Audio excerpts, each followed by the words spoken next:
Once upon a time in the land of Canaan, there lived a lad named Joseph, who dwelt with his father Jacob and his 11 siblings.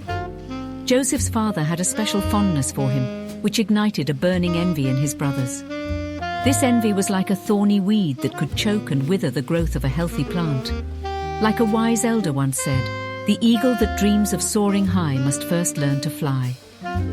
Joseph, a young man from Canaan, had a dream that he would one day become a great ruler and that his brothers would bow down to him.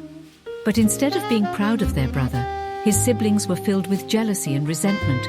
You would mistake their rage with a swarm of bees protecting their honey from intruders.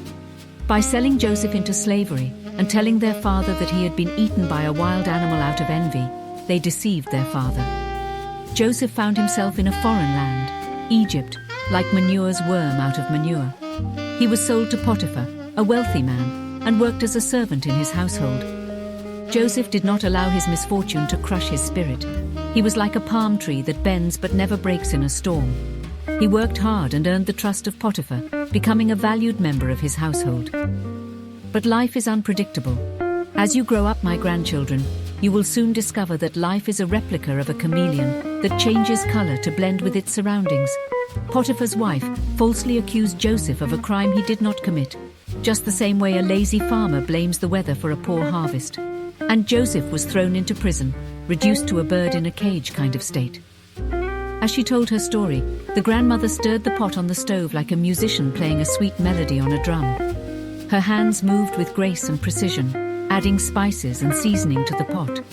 A scene similar to a flock of birds enthralled by a snake is how the kids were transfixed by every movement she made. Despite the injustice of his imprisonment, Joseph remained faithful to God and his gift of interpreting dreams.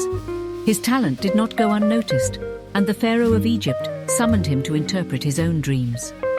Exactly how experienced farmers anticipating the onset of the seasons would do, Joseph saw 7 years of plenty, followed by 7 years of famine. Impressed by his insight, the Pharaoh appointed Joseph to oversee the storage of grain during the years of abundance, ensuring that Egypt would be prepared for the famine.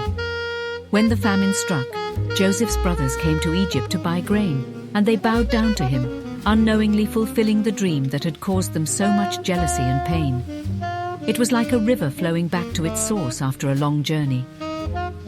Finally, the meal was ready, and the family gathered around to eat. The children took their first bites, savoring the delicious flavors of their grandmother's cooking. As they ate, she continued to encourage Nkatha that she would overcome her challenges too.